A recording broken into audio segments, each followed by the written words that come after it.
You have got to be kidding me.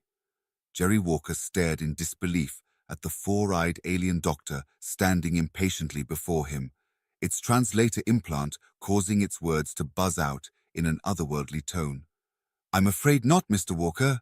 You are indeed the new nursing assistant I have been assigned. Jerry looked around the pristine med clinic helplessly. This was not at all how he'd imagined his first day working on the elite Vrillian medical station would go. But I'm a human. You know, a Deathworlder. I'm basically toxic to most alien environments. The doctor's antennae twitched in a way Jerry already recognized as disapproval. While your biochemical quirks are inconvenient, I'm sure an intelligent species such as yourself can adapt. I have treated members of far more hazardous taxa in my time. Jerry wasn't so sure about that. He'd heard rumors that the stuck-up Vrillians had specifically requested him for this role as some kind of insensitive joke at humanity's expense. Figures the first alien race they made contact with would be a bunch of prankster jerks. Now, put one of these masks on, the doctor instructed, gesturing to a rack of bulky breath masks connected to high-tech canisters. We are due for our first patient momentarily. Resigned to his fate, Jerry pulled one of the masks over his head. He eyed the blue-tinted canisters with trepidation. Don't tell me. These things are full of, I don't know, puce venom or rhodium spores or something. Don't be ridiculous, the doctor scoffed. They are simply pumping chlorine into the air supply to recreate a hospitable environment for my next patient. Jerry's eyes went wide as he clutched at the mask in horror. Chlorine? As in toxic chlorine gas? The stuff humans use to disinfect pools? I am well aware of chlorine's lethality to your kind, the doctor said flatly. But fret not, you are in more than capable hands. I have overseen dissections on far more sensitive species. The clinic doors slid open with a hiss, and a massive alien lumbered inside on thick tentacles, slime dripping from its puckered maw. Ah, a Snuvlian planeroid, the doctor remarked. Over 90% of their homeworld's atmosphere is composed of chlorine. The creature likely has a simple case of chlorine deprivation sickness. Already, a sickly green cloud was wafting into the chamber from the canisters. Jerry watched in mute horror as it quickly filled the room. His mask did nothing to filter out the noxious fumes as they seared into his lungs. He fell to his knees, retching violently. Wait, Doc, he choked out between gasps. I can't breathe in this. Yes, your physiological deficiencies are well documented, the doctor said, with a dismissive wave of its tentacle. Just try not to succumb fully until I've examined the patient. Jerry ripped the mask from his face, emerald clouds spilling out as he desperately gulped for fresh air. His eyes stung and watered as he blindly fumbled his way across the floor toward the exit. Sorry, he wheezed. You guys, have fun with your deadly atmosphere. With a final burst of adrenaline, Jerry tumbled through the open doorway and collapsed in a coughing heap outside in the clean, safe air of the medical station's main concourse. A group of passing aliens gave him bewildered looks as he lay there, chest heaving. Blasted Deathworlders! Came the doctor's muffled complaint from inside the exam room. Always overreacting to the simplest occupational hazards. After a few minutes catching his breath, Jerry pulled himself unsteadily to his feet. His eyes still stung, and his lungs felt like they were on fire, but at least he could breathe again. A cluster of gigantic, amoebic beings passed by, eyeing him with obvious curiosity. Jerry grimaced and turned to trudge away, angry and embarrassed. So much for his dream job at the prestigious Vrillian Medical Center.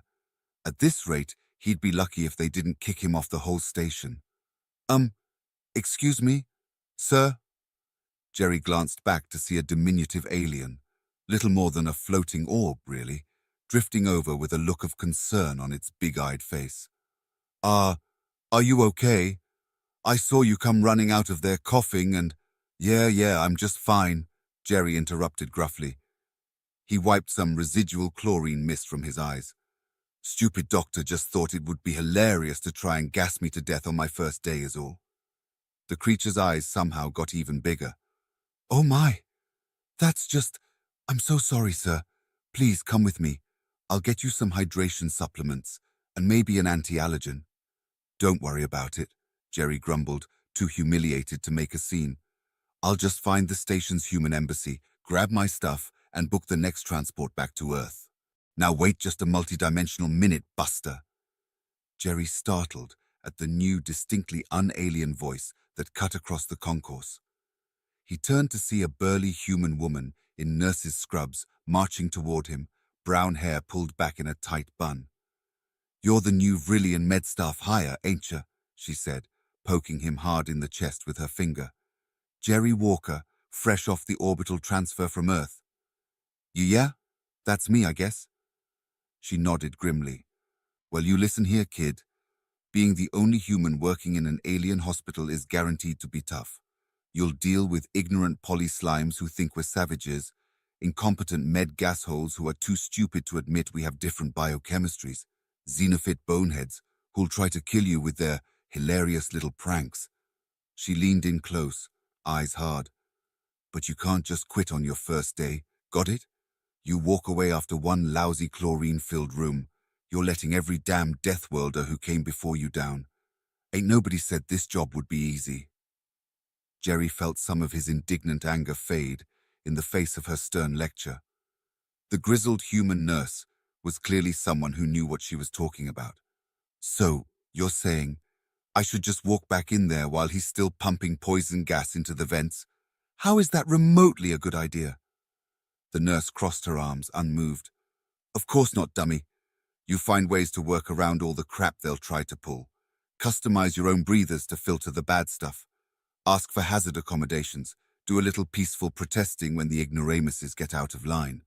But you don't tuck your tail and run home to terror, just cause some insensitive gasbag tried to tickle your innards." Jerry felt a new resolve settle over him.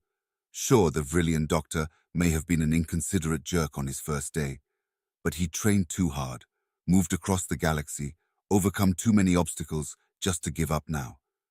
The path of a Deathworlder was never an easy one, as this veteran nurse had clearly learned. "You're right," he said firmly. "I'm sorry. I let my frustrations get the better of me. But I'm not giving up, not a chance. If I have to build a new type of anti-chlorine mask myself, or petition the station admiral to get that doc reprimanded, I'll do it." The human nurse cracked a grin and gave him an approving slap on the shoulder. "That's the spirit, kid. The alien xeno-dweebs may not respect you today or tomorrow, but if you stick it out with grit and ingenuity, you'll earn that respect soon enough. Deathworlders may be fragile, but we're nothing if not the most stubborn oxy-breathers in the cosmos." Jerry returned her smile gratefully and gave the shocked little alien a nod. "Thanks for your concern, but I'm ready to head back in and give this another shot. Chlorine gas? Bring it on." He turned and headed back towards the exam room with renewed determination. "Sure," he heard the doctor's annoyed grumbling from inside as the Snuvlian patient hacked up more pools of slime. But this time, Jerry was prepared to stand his ground. The path of a human pioneer in the alien-dominated spaceways would be full of adversity and danger. But if he wanted to become a member of the elite staff of Vrillian Medical Station 19, he would have to be ready to face it all with a brave face. Because that's what a Deathworlder did.